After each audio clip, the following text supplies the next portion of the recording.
Porque Castro fue un gran peón que movió el continente. Porque gracias a Castro se activó la industria armamentista norteamericana. Al Castro instalar los cohetes nucleares en el continente y botarlo de la OEA, era el pretexto perfecto ¿para qué? Para armar al resto del continente, porque Castro representaba un peligro y la industria armamentista es la que empieza a crecer. Y se crean las guerrillas en Latinoamérica. Al crearse las guerrillas en Norteamérica, en Latinoamérica, crece que la producción de armamento, porque hay que armar a los gobiernos que luchan contra la guerrilla, mientras las guerrillas eran abastecidas por el armamento soviético a través de Cuba. Todo estaba perfecto. Y todo cambió a partir del 59. ¿Por qué? Porque gracias a la revolución de Castro, yo puedo vender armas, gracias a la revolución de Castro, hacemos guerra. Porque Castro financia, armó a movimientos guerrilleros.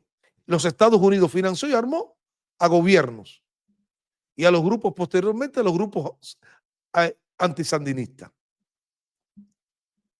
Miren para que ustedes vean. Gracias a Castro se manda armamentos potentes a Sudáfrica y a gobiernos africanos, porque Castro abre los frentes de liberación nacional. Al punto que Sudáfrica tiene armas nucleares. ¿Gracias a quién? A Fidel Castro. Entonces yo pienso que Fidel fue un peón importante. Jugó un papel importante en la geopolítica para justificar movimientos de las élites económicos y armamentistas. El único país socialista, una islita diminuta perdida en el Caribe, se convierte en un imperio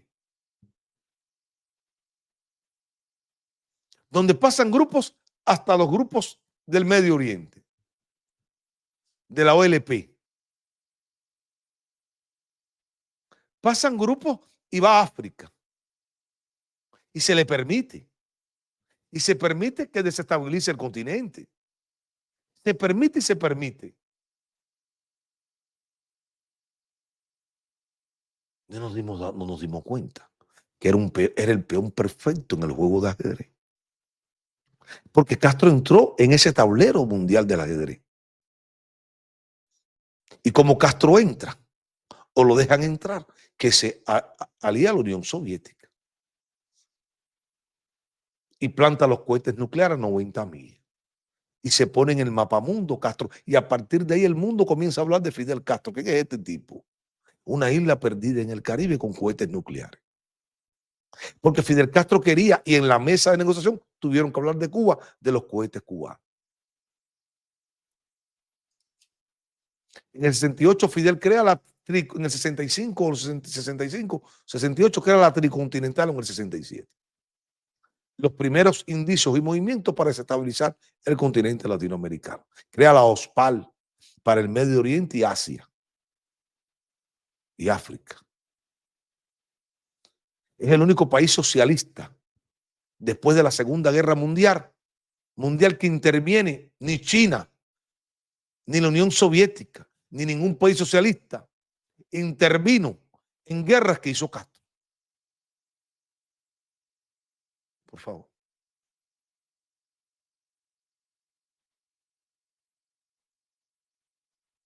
Por favor. Tenemos que darnos cuenta entonces, más allá de las pasiones, de las emociones, ser pragmáticos y que tenemos que sacar cuenta que la única pregunta es ¿por qué 66 años? ¿Por qué 66 largos años? Largas noches oscuras. 66 largas noches oscuras. 66 años por 365 días. Son un chingo de días.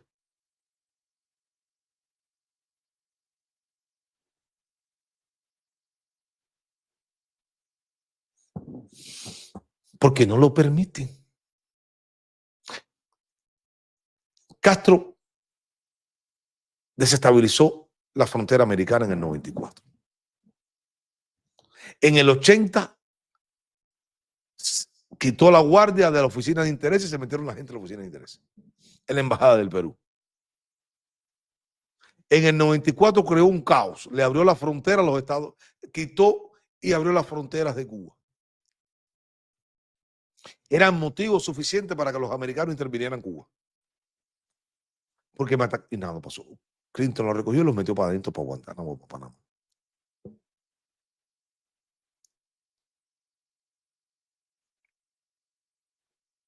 Entonces, ¿qué ha hecho el cubano? El cubano no es flojo. El cubano tiene una manera de protestar al régimen cubano que nadie la dice. ¿Cómo el cubano protesta? Robándose todo lo que cae en manos del Estado.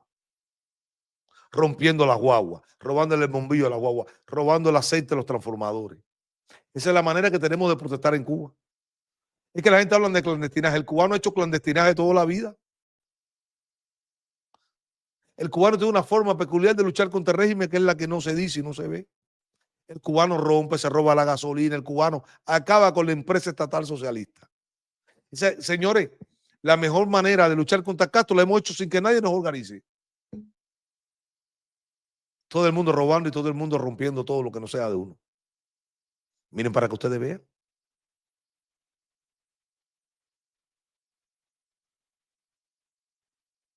El cubano le roba al Estado. Es una manera de protestar. El cubano rompe la guagua, se roba el bombillo de la guagua, se roba la goma del taller. Todo el mundo roba. Es el clandestinaje perfecto.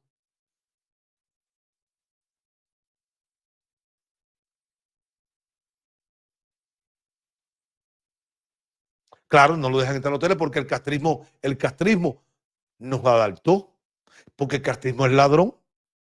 Si el régimen roba, el régimen miente, el pueblo va a hacer lo mismo. Porque el régimen te roba tu salario, el régimen te roba todo. ¿No es la dictadura del proletariado? Bueno, el pueblo dice que es el dueño.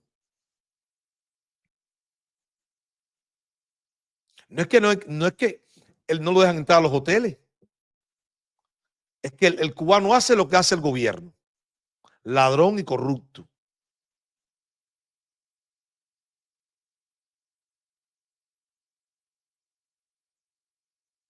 Esa es la única realidad de Cuba, que el pueblo hace lo que hace su gobierno. El pueblo miente porque la dictadura miente. La dictadura le miente todos los días al pueblo. Va a haber esto, va a haber lo otro, todo el tiempo. Entonces el pueblo le miente a la dictadura. Viva, vamos a las marchas y robamos y deshacemos. Y el régimen lo sabe. Y esto ya se ha hecho una cosa normal en el país.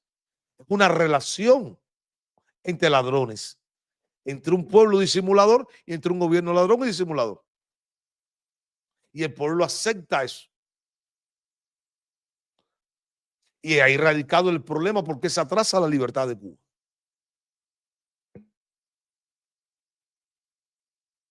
Porque el pueblo cubano entiende de libertad, el pueblo no quiere, el pueblo se adaptó a vivir de esa manera.